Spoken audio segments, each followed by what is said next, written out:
Welcome to John Obell channel. My name is Ango Johnny. Today I have somebody who has traveled all the way from South Africa to Australia. He's just going to tell us about his journey and how he ended up here. So if you can just start by telling us your name. Yeah, so my name is Remo Stander. Yep. And you said you came from South Africa. Yes. How did you find yourself in Australia? Good question. So I was working for a big mining magnate in South Africa for about 4 years. Yep. Luckily for me, I was very fortunate they had an office in Australia. Yep. And so I transferred over. I made the phone call, asked the Australian part of the business if they needed some mining engineers to come over from South Africa to Australia. And it turned out they did. However, there's a catch, right? What was the catch? The company in South Africa wouldn't transfer me. So I had to resign my job in South Africa and reapply for my same job in Australia. I got given the job. And then they set up permanent residency, paid for my flights, got all that. Took me about 6 months to get it all done. But I flew in on the 14th of Feb, mate. Very, very romantic. A romantic day. To be flying into. When you arrived here, did you find somebody to have the romantic day with you? Well, I actually flew in with my girlfriend at the time. So I was in a relationship. We got. My company applied for her to come over with me as well, which was pretty nice. But then that only lasted about 2 months, and then I think she got a bit sick and homesick, and I think there was a big culture shock for her as well coming to Australia. And look, it is a little bit different to what we experience in South Africa versus Australia. However, there's so many similarities that we have in Australia, compared to South Africa as well. So basically, you were just carried like a parcel from South Africa to Australia. Correct. Yeah. That's easy. So you mentioned that you came with your girlfriend who got a massive culture shock. And then she dashed back home. What about yourself? Did you see that culture shock? Look, there was a bit of a culture shock. So when I first arrived here, I was asked to go and work in Moranbah and Central Queensland on the mines there. And I'll never forget, I had a 4-day site induction. And at the time, because I was new, I didn't understand a word of Australian. I understood English, but I didn't understand Australian, right? And we all know that Australians, when you get here, they've got a little bit of a fresh, different accent. So anyway, especially in Central Queensland. So I was chucked into Central Queensland, and for 4 days, I sat through this induction, and I had no idea what this guy was saying. They were just talking, and then you were just sitting down there. I just sat there and listened. I was like, I couldn't understand him because his Australian accent was really strong. So anyway, I got through it. I literally read the book, read the book as we went through, and I passed the induction. So apart from that, look, the Australians are a little bit different to the way they think and how they operate versus how we operate and think in South Africa. So there was a little bit of getting used to. An example of that is if you don't ask, you can ask an Australian a specific question. It's got to be specific. Otherwise, they give you a non-specific answer. Can you give me an example of this question you're asking? Very, very simple. Mate, how do I change that light globe? An Australian will tell you, get a globe, put it in, take that one out and put the other one in. In South Africa, if I was to go to my father and said, hey, Dad, how do I change that light globe? He would say, go and get a ladder, open the ladder up, get up and screw, figure out what sort of light globe it is. If it screws out or if it's a bayonet, push it up, turn it out, pull it out, and then insert the other one. Make sure you're safe when you get up on and off the ladder, right? It's very different. So they give you more instructions back in South Africa. We're very clear about the instructions that we give in order to fulfill a certain task. Whereas in Australia, it's like, it's your responsibility to figure it out. It's not my problem. Go and get it done. So when you go up there and you find, this is a screw one. And so you'll have to go back and it's just figure out which one. It's just very different. All the responsibility lies on you. In South Africa, if something happens and something goes wrong on site or at your job, the supervisor is normally responsible for the person. So the supervisor gets called in and say, why didn't you overlook what your apprentice or your staff member is doing. Yep. In Australia, you are responsible. For yourself. For yourself. Okay. You're also responsible for everybody else, right? So if someone else messes up on site or there's an accident. So I used to work in the mines for about 9 or 10 years. But if something went wrong on the mine site and you were there and you could have prevented the accident and something happened and you didn't prevent it, then you were just as responsible as the person who caused the accident. So you have to look at everything you are doing around where you are working at. Yeah. Correct, yeah. Okay. I'm sensing that you must have received a lot of challenges when you arrived here with the language, Australian accent. The accent was one. So who had the accent here? Was it you or them? Because all of Australia, mate. It wasn't me. It's not me.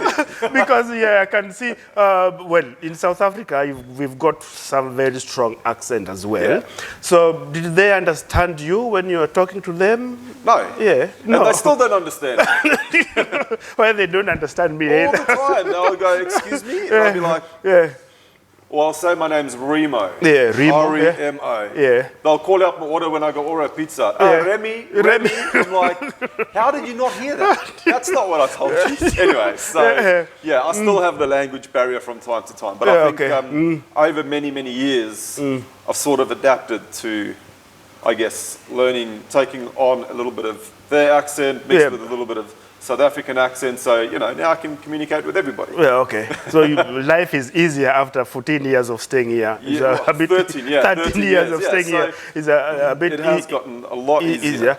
Have you tried to talk to your ex-girlfriend back in South Africa? How she's doing? How she's coping from that shock? Well, she went back to South Africa for about a month, and then she immigrated to the UK. Okay.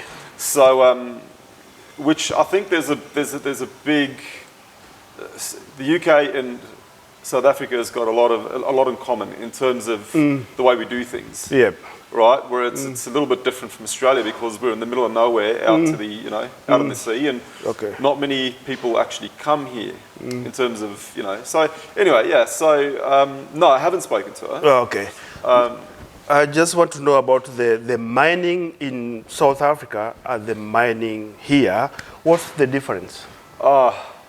So when I worked in South Africa, I used to work on so the best mine I worked for was in Orapa, in Botswana, the Orapa diamond mine, which was awesome. So we'd get onto site. Is that for diamond? Yep. That was diamond. Diamond, it was diamond mining, yeah.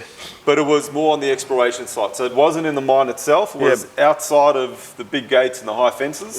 But it was a diamond mine. There was kimberlite everywhere. It was a really, really great experience because you'd get onto site, you'd have 4 engineers. We'd rotate 4 shifts a day. We'd camp on site. There'd be toilets. We'd have a braai or barbecue, as we term it in Australia. Yeah, barbecue.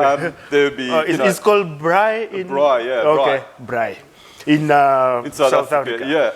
And which is barbecue here in Australia. And it's funny because all my mates, all my South African mates, all now own barbecues. I still own a braai. What's the difference? Barbecue's gas. Okay. Oh, and that one you use charcoal. I use charcoal or fresh firewood. So it was different over there because over in South Africa you could stay on site for 2 or 3 weeks in camp, and we might book a hotel room so one person can go to the hotel room and have a shower. And you'd only book one. And we would go every day just to go and have a shower, but you wouldn't sleep there because it was so much more fun being on site with the rest of your mates and doing the work and stuff. So, and if something went wrong, you'd want to be on site. So it was fine so the red tape in South Africa is almost non-existent.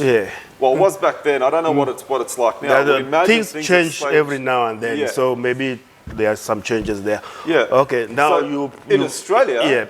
You have to live within a certain distance or certain travel time from a mine site in order to work on the mine site. So before I left the mining industry in 2013, so I worked for Weatherford in South Africa. Then I transferred to Weatherford in Australia and worked for them from 2008 till 2011. Then I started my own mining company called Australian Downhole Geophysics. And I had a partner in that. And I lost my train of thought. But anyway, so in Australia, you can't do any of that. You have to work within an hour's drive. You have to live within an hour's drive from the mine site. Yeah. And if you don't, you can fly in, fly out. Yeah. But the accommodation still has to be within an hour's drive. Yeah, okay. You can't camp on site. You work from 6 a.m. till 6 p.m. Yeah. So your days, you're working 12-hour shifts. Yeah. And you then can you only, go to accommodation. Yeah. Yeah, you can only work 10 days on. Yeah. Then you've got to take a day off, and you know the rosters rotate. And you can work, you can work 4 weeks on, 1 week off. I've got a few friends that do some really silly rosters. I would never get back into mining for that exact reason. I love flying. I just don't like flying and spending 2 weeks on a mine site. But yeah, it's very different. There's a lot of red tape. It takes you about an hour to get off site. So you've got to do safe SOPs and swims and all sorts of stuff. Which is good for people who are working. Yeah, safety. It's good for safety. I get that. But to do it every single day takes you an hour just to get out to site. It just takes too long. Yeah, but you're paid for it, is it? You are paid for it. Yeah, okay. But what's wrong with that if it's keeping you safe? Look, there's nothing wrong with it. It's just someone does a truck check report at the office, then they go to the mine site, they've got to do another truck check report at the mine site. So you're doing two jobs. You're doing one job twice. Just to make sure that whatever is... And your productivity comes down. I want to do all my work at the office, pack my truck, check everything off, takes me 20 minutes, drive out to site, do your breathalyzer test, make sure you didn't drink too much the night before, go out to site, and I can be productive for another 6 hours. 11 hours, because it's a 12-hour day, right? So, yeah. So before you came to Australia, did you work all your life in the mines back in South Africa? Look, I pretty much did, I had a restaurant job as a restaurant manager for my grandparents when I just finished school. Oh, okay. And then I worked for my dad. We had an air conditioning company in Richards Bay. Yeah. And we looked after University of Zululand's air conditioning and their cooling towers and stuff like that. And then after that, my dad closed the company down, and they moved over to Australia. 5 years before I did. If you're watching, not cool. And then, so after that happened, I moved up to Pretoria, and that's where I met Vanessa, the girl that moved over to Australia with me. And her dad used to own a biology of physics company, but he put me in touch with the director for the company in South Africa, Marcus Chatfield. So I went and spoke to him, and to my luck, I got a really well-paid job that obviously brought me over here. So your journey is a bit different with some of the people I've interviewed before. I've interviewed a lot of refugee and students. Yours is a bit different because you resigned from your work and then you came straight to Australia. And the challenges was just a bit small about the language and the accent barrier. Is it very easy for somebody who wants to migrate from whatever country to here? Is it easy for them to do that, like you did? Look, I think like anything, you've got to be very adaptable to your environment. I think if you go into an environment that you're unfamiliar with and you exercise the same traits as you would in your own environment, I think you're going to come short. I think when you do come to Australia, you can make it very easy for yourself, or you can make it very hard for yourself. I think the ball lies in your court. Okay. Was it what you were expecting to find when you came here? Like you resigned from your job and you came here. Was it sort of what you were expecting to? Look, in all honesty, I didn't know what to expect. Right? I had no idea what to expect. But as a kid, we grew up and we moved around a lot. And then when I finished school, I went to the UK. I had a 2-year visa. I was there for 3 months. And then I went back to South Africa because I got homesick. I couldn't deal with no sun. Coming to Australia was a very different story. There's always sunlight. I was always close to the beach. I grew up on the Bluff in Durban. If you don't know the Bluff, even you dress up like You've just come from the beach. Yeah, like this is, you know, this is our lifestyle. Yeah, you know, okay. It's a very beachy lifestyle. I now live north of Newcastle, about an hour north of Nelson Bay. Yeah. Beautiful spots surrounded by beaches. So it's very different. But I think when you come to a different, when you go to a different country, you've got to adapt with that country. You've got to, it's not for them to accept you, it's for you to settle in and accept your surroundings. Did you settle nicely with the community around you in the mining area? I did. I think I'm you know, I've always been, like I said, I moved around a lot as a kid.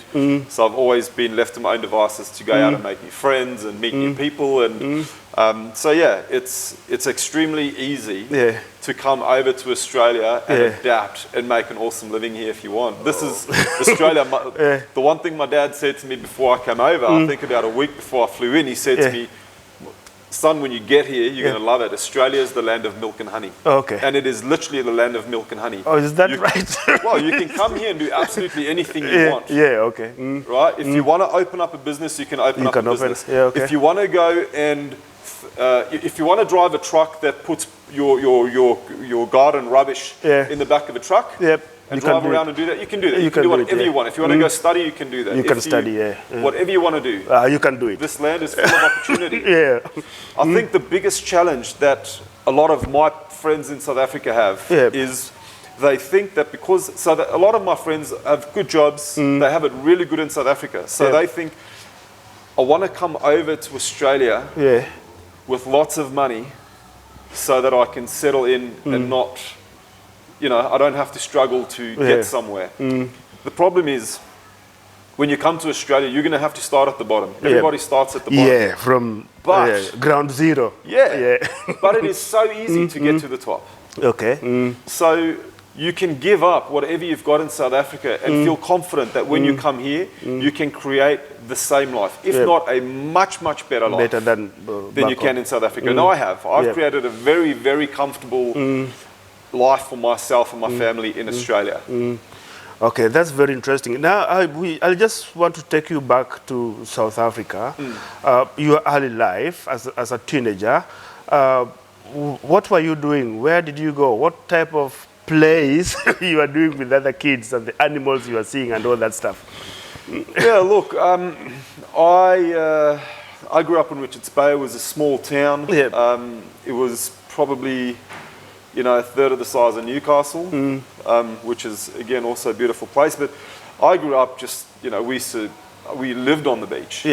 So for us, predominantly, it was maybe weekends. We would drive up to Pilanesberg Game Reserve, or, you know, we used to go up to Mozambique and Tet now and then, Sabi, like, you know, it's easier to, you can drive from South Africa to Mozambique, or you fly? No, you drive. You drive, okay. So, you know, so when I lived in Pretoria, we used to go to the national parks and stuff.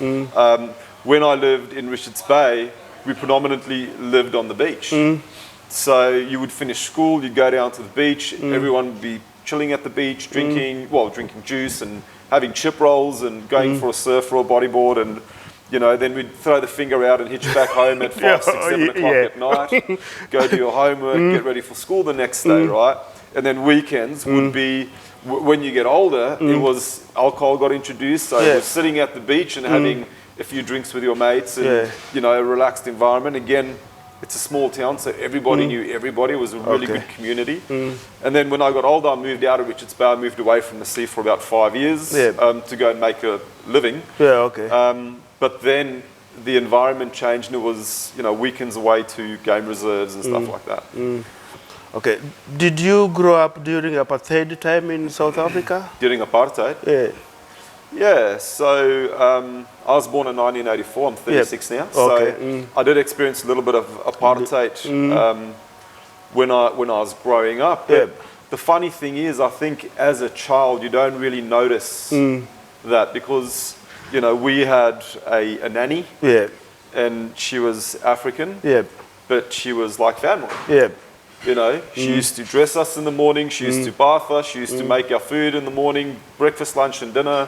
She'd help us do homework. She was like, and she was a lovely lady. She was like another mother to us. So you didn't experience much about apartheid? No, I think the only time, no, I didn't, no, there was none of the, because of your skin color, there was none of the segregation. In fact, the primary school I went to, we had African kids in our primary school and our high school as well.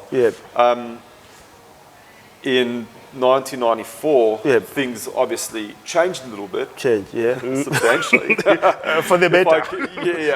Definitely for the better. So things did change. And I guess as you started growing up, you sort of had to start looking over your shoulder. You had to, you had to drive to a nightclub. You had to go to the bank and draw money at midday with friends. You couldn't do it on your own. You couldn't walk, time came. I remember growing up as a child, very young, we would play in the streets till 2, 3, 4 o'clock in the morning. And your mother will call you to come, hey, come have food. It was awesome. They would be having a braai, chucking some meat on some coals and having drinks outside. So they were always there to keep an eye on us. They were never irresponsible parents. They could see us at all times. But we could play in the street and go to this person's house and that person's house and run around and cause trouble. Like we do all in Africa. We just you can even go to that house and have lunch and dinner and nobody cares. But now it's so different in South Africa. Now it's like you've got to drive to a nightclub because it's unsafe to walk. You don't walk around on your own in the dark. Whereas in Australia it's so different, isn't it? Like we can go for a walk on Newcastle Beach at 1 o'clock in the morning, anytime. And you're going to be safe. You don't have to worry about someone's going to mug you or do bad things to you. It's such a, and I think that was probably the biggest culture shock for me. Was coming somewhere where I could feel safe. And it took me 9 years to feel safe in Australia. It took you what? 9 years. It took me 9 years to get out of the car and tell my partner. She doesn't have to lock the door.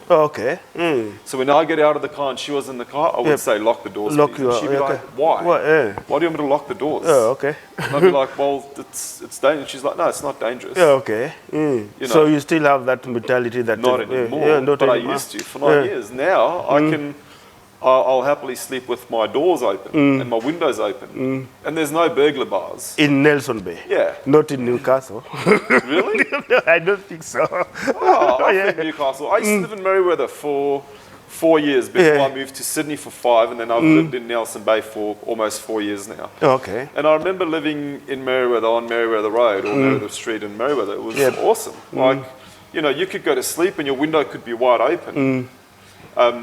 We've got mosquito nets obviously in front of the window, and that was fine, but I always felt safe, How long have you been away from South Africa? 13 years. 13 years. Have you gone back to visit there? I haven't. I haven't. Your parents are still back in South Africa? My parents live in Sydney.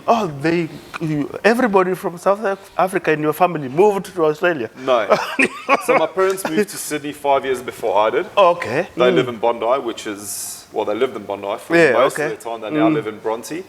And then my oldest brother lives in Auckland. And my middle brother lives in Dubai. So really you don't have any reason? I've got, my grandparents, aunts and uncles, they're all still there. But, as you grow older, you sort of grow apart. Look, I'd love to see them. I'd love to go visit them all, but I've got kids now. And I just don't feel comfortable taking my kids back to South Africa, so I don't think I'll go. And I've got a lot of other places to go. There's a lot of places a lot of other countries that I can see. So. If somebody from Australia is going to South Africa, where would you advise them to go? Because you still have got some knowledge of South Africa. Yeah, sure. Go to the airport and then fly out of South Africa to any other country, but stay at the airport. Do not leave the airport. No, I'm joking. There's a lot of friends of mine that go to South Africa for business, they're financial planners and stuff like that. So they've got these conferences that they go to. And some of them say, look, I've gone there and I've had no problem. However, I've got a friend who is from South Africa. He owns a coffee shop. In Beaumont Street, in Beaumont Street, And he said to me they hadn't gone back for 5 or 6 years, and they'd literally gone there, and on the first day they got hijacked and robbed. Everything stolen on the first day. So you can go to South Africa and visit, and you can be completely fine, or and you can be from a different country, but not from South Africa, right? Or you can be South Africa, go back there, and then everything goes wrong. So it really depends on where you go in South Africa. And there are some cities which are not safe, and there are some places which are like everywhere. There's areas in Sydney that are not safe. There might be areas in Newcastle that you maybe don't want to go and walk around at late at night. Same in South Africa. I think you've just got to be very mindful. You have to be careful where you visit. You're going to be street smart. What do you do currently? I'm now a property developer. So I buy land, I subdivide it, I build duplex lots, or I build houses or townhouses, or I also do light industrial. So I've actually got a couple of clients of mine who actually help South Africans to invest in Australian property. So they'll go back to South Africa, they'll raise $2, $3, $4, $5 million. They'll bring the money back into Australia, and then they'll transact that money, they'll put the money into my projects. So I'll develop the project from start to completion, and then on completion, I'll actually give my clients 50% of the profits that the project made. How did you manage to do that transition from mining environment to property development? Look, I think the universe is always on your side, right? The universe always does things to benefit us as people. So when I left Weatherford, I then went on to start my own mining company, as I said. Then I sold I've sold my portion of the mining company. I moved down to Sydney, and I joint ventured in partnership with a guy named Alexander Svetsky, very good friend of mine, and we opened up 13 frozen yogurt stores on the East Coast, all the way from Mackay down to Melbourne. We had that for about 18 months, and we foreclosed, so we went almost bankrupt.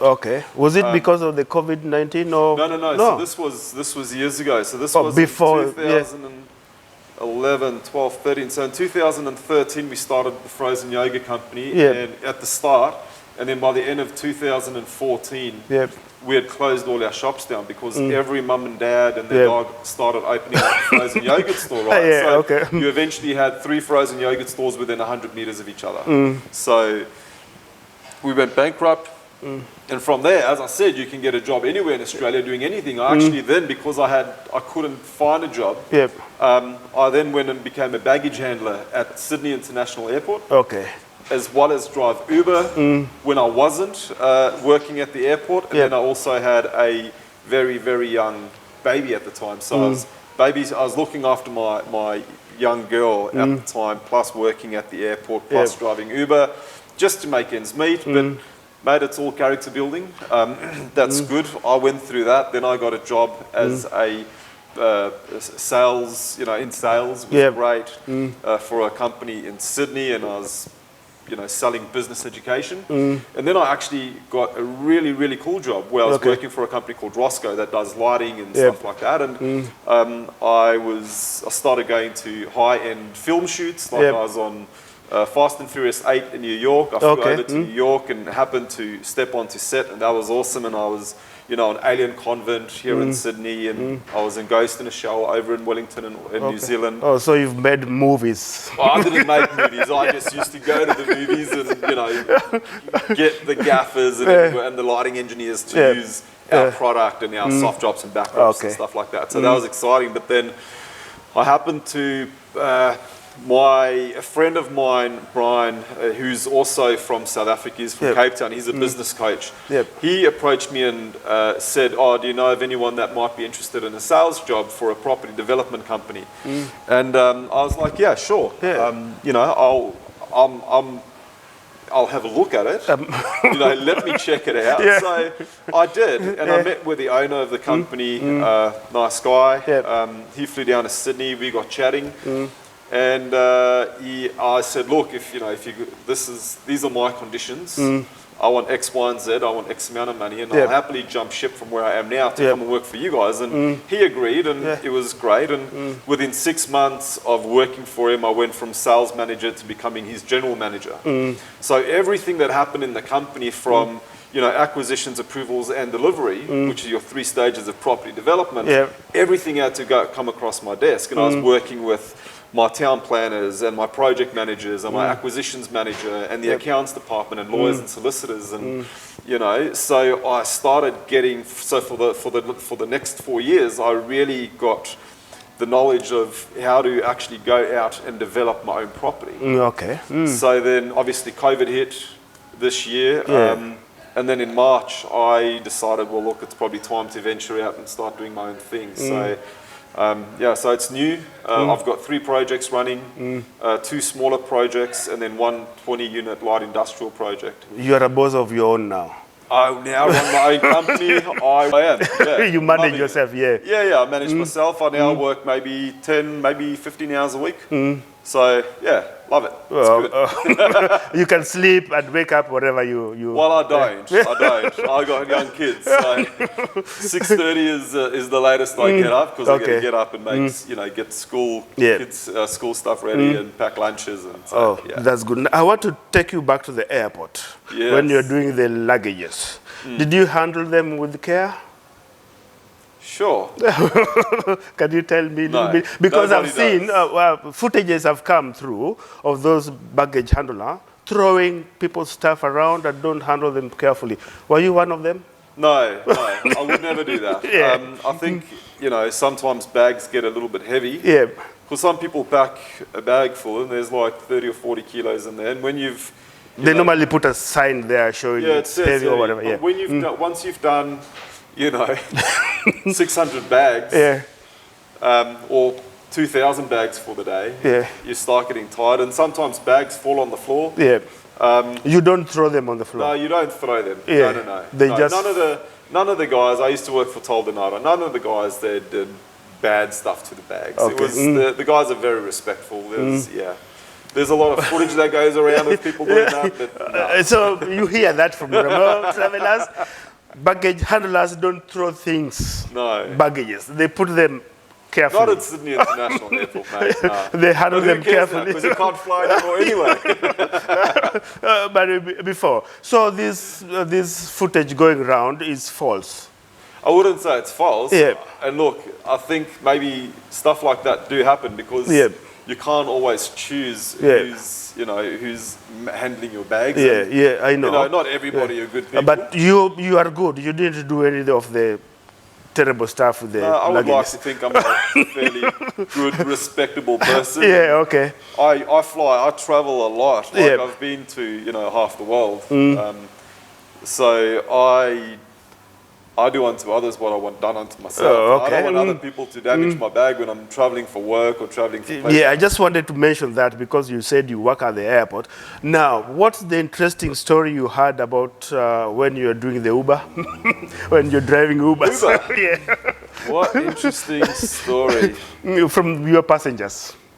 Look, I don't think that there was any particular story that stood out, but there was, I always had invites to parties. I'd drop people off at one party and then they'd be like, oh, why don't you come in, come and have a drink with us? And, you know, maybe once or twice I would go in with a group of people that I've picked up and I'd go and have a drink with them.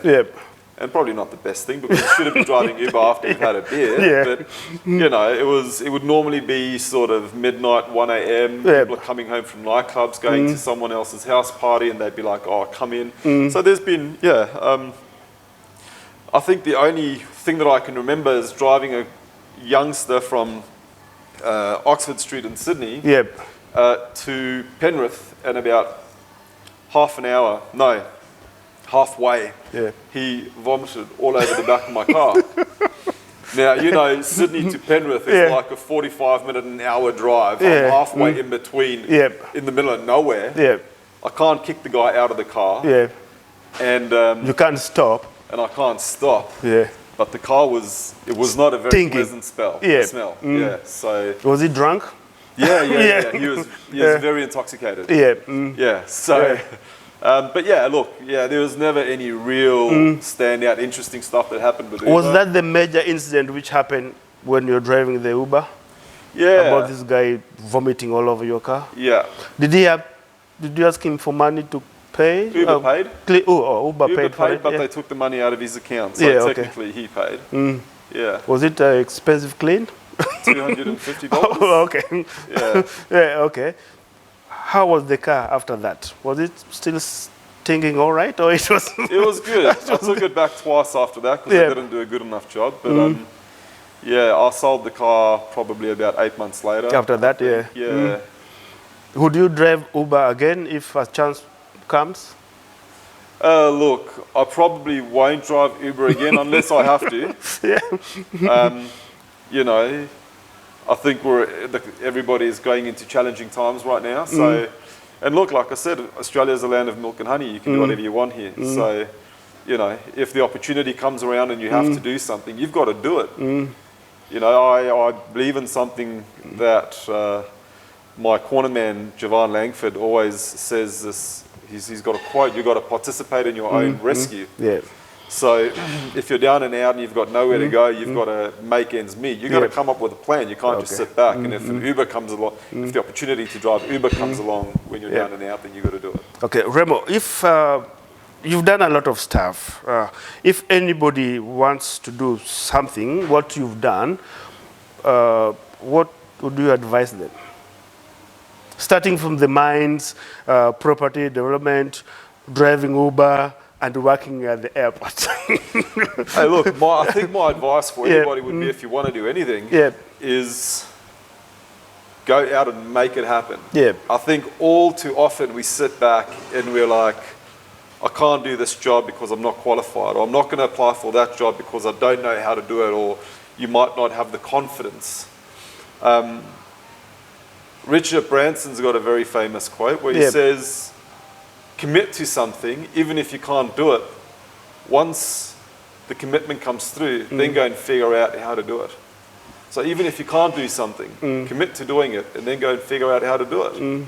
And I've been like that my entire life. Half the jobs that I did, I probably should never have done because I knew nothing about it. But I still committed to learning everything there is about the job, and I've done it. So it's not, you know, I think I don't think I'm an arrogant South African, but I'm confident that I can do almost anything. But I think anybody can do almost anything. Anybody can do anything. You just have to put your mindset that stops you from achieving stuff. It's not your ability. We all have the ability to do great things. So your advice to people is, if you want to do it, just go and try and do it. And not try. If you want to do it, just do it. Go do it, Just do it. Put all your ability to it, Commit to something, see it through. Do you still celebrate Valentine's Day? 100%. I do. I will always celebrate Valentine's Day. Now I'm just going to go find myself a nice Valentine. Valentine's Day is coming close, right? Yes. And Valentine's Day for me is a very special day. Because it's, you arrive on that day as well with the Valentine who went back to South Africa. And now you celebrate with different ones, so occasionally. Well, for the last 10 years I've been celebrating with the same one. The same one. I am now a single dad. And look, I'm loving it. So next year I'll have a different Valentine. Who knows? It'll be my first Valentine as a single dad. So. For my subscribers, Romeo is single and is ready to mingle.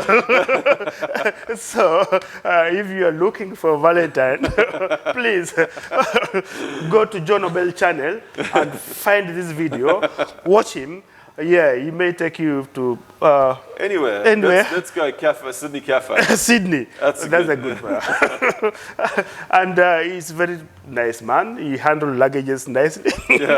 So I'm sure he can handle you nicely as well. So did you get attacked by any animal while back in South Africa? South Africa. Oh, look, I remember I was probably about 13 years old. And my mum and dad sent me and my middle brother to a game reserve. And at the time, so you know how game reserve trucks have got those little seats on the front? Yes. So I convinced the person who was sitting there, the tour guide, that we swap seats because I had a nice expensive camera. I wanted to take photos. And I happened to fall off this vehicle. Because the driver wasn't looking where he was going. He was looking back and talking to everybody. And and he went almost straight into a thorn bush tree and swerved the vehicle. I fell off, and not very far from me was a rhino with its cub. So I started getting chased by this rhino. Oh, okay. Yeah. And then when I was in the mining industry, I was working on a game farm up north in Ellis Russ, which is right on the border of South Africa. And we were in a nice big troop carrier, and exactly the same thing. There was 4 female rhinos on this side of the fence, and there was a big male rhino on the other side. Yeah. And we happened to be on the side of the male rhino. Yeah. And we were driving along, and he was sort of in the street, and, you know, on the gravel road, and he eventually also charged straight towards our truck as I guess protecting the females on the other side of the fence or something. So yeah, I've been chased twice by a rhino, but that's about it. Nothing. No other. Nothing since there. No. I understand you have your YouTube channel. What do you do on this channel of yours? Yeah, look, it's just again I started my channel in March. Yeah. Look, I interview people of importance in the property space. Yeah. One of my most favorite interviews I did was with a gentleman named Andrew Morello. He was the winner of the show The Apprentice. Yep. So Donald Trump had a show in the US called The Apprentice, and then Mark, who was it? Is it Mark Boris? The founder of Yellow Brick Road. Yep. Andrew Morello won The Apprentice, the Australian Apprentice. Andrew and I have become really good friends over the last sort of 10 years. Yep. Very, very switched on when it comes to property and business and stuff like that. He's also an author. Yep. So yeah, I interviewed him about 4 months ago. But I interview, you know, buyers agents and other people within the property industry, and I chuck on a few videos of myself on there where I talk about property development, the steps to take to, you know, take a property from completion, from start to completion. Yep. You know, structures, feasibilities, how to read a FISO, how to put your numbers together to make sure they work. So some very educational stuff on there. Oh, but you didn't study this. You didn't study about those structures. You just taught yourself? I got taught by the previous company that I worked for. Oh, okay. So I didn't go to uni to study property, no. But for 4 years, I was involved with a property development company where predominantly everybody around me actually went to uni for their roles. Like I said before, I've done jobs where I actually shouldn't have been able to do the job, but I did. You did it, yeah. And, you know, so I was very, very fortunate that I was surrounded by project managers and town planners and, you know, acquisition managers and, you know, people that are prolific in doing research and due diligence on projects and stuff like that. So for 4 years, I was amongst, you know, these amazing humans that had really awesome skill sets. Yep. And I've learned from these people, and I've taken everything I've learned from them, and I'm now doing my own thing. If somebody wants to check your channel, what's the name of your channel? Scottreich Property Group. So Skatryk Property Group. It's actually Scottreich, which is filthy rich. Yeah, filthy rich. In Afrikaans, it's filthy rich. Yeah, Scottreich. Are you filthy rich? Hey. For the ladies there who wanted to know. What's filthy rich? Well, you tell us. No, I'm not filthy rich. And I don't think it's not always about the money, right? Yeah. I think it's more about the lifestyle. Yeah. You can have a lot of money in the bank and still have a crappy lifestyle, or you can have very little money in the bank and have a good life, have an amazing lifestyle and work minimal hours, and you know. So, look, the projects that we do certainly provide us with some really good profits that enables us to do what we want to do in life. And I think property is definitely probably one of the best ways to get to you know, what I would term freedom. Doesn't have to necessarily be financial freedom, but just freedom to do what you want to do in life. For people outside there who would like to see what you've done with the property, where can they go and have a look at it here in Newcastle? Just in Newcastle, I'm about to start building 4 houses in Nelson Bay, 6 light industrial units start in Beresfield, which is up the road, and then I'm doing 20 units down in Wyong. Predominantly, most of the projects that we've done to date have all been in Queensland. So, but now that I've left what I've done in the past, I'm now down here. All my projects are in New South Wales now. They'll start appearing here in Newcastle. So, but yeah, if people want to check it out, they can just jump onto scottreichpropertygroup.com, check out the website. I need to overhaul the website actually. Or they can just, you know, check me out on Facebook, Remo Stander, get in touch, and and they can find you there and can see what you've done. And if they're from South Africa and they want to invest in Australian property, then that's definitely what they should be doing. He's the man to go to. 100%, I've already got accountants and financial planners in Australia that get South Africans to invest into the Australian property market. They physically go there, meet with their clients, and then bring that money back into Australia. I do have a lot of my subscribers from Botswana and some from South Africa, actually. We were together here at the uni. And if you're watching, please, can you tell us your Facebook again so that they can so see? Just Remo Stander, so REMOSTANDER. Or you can jump onto Scottreich Property Group on Facebook or Instagram, or jump onto my website. And send those people to him so that he get in touch. And they'll get you, Remo will get you a lot of properties around here. Newcastle. And your wallet also will be damaged a little bit. 100%. Okay. Thank you very much for appearing on our YouTube channel. I've interviewed you today, and I hope you are going to interview me, although I don't do anything property. Not yet. We'll have a beer after this. I'll convince you to get into property. Okay, we'll do that. Thank you very much. This is John Obell channel. Beautiful.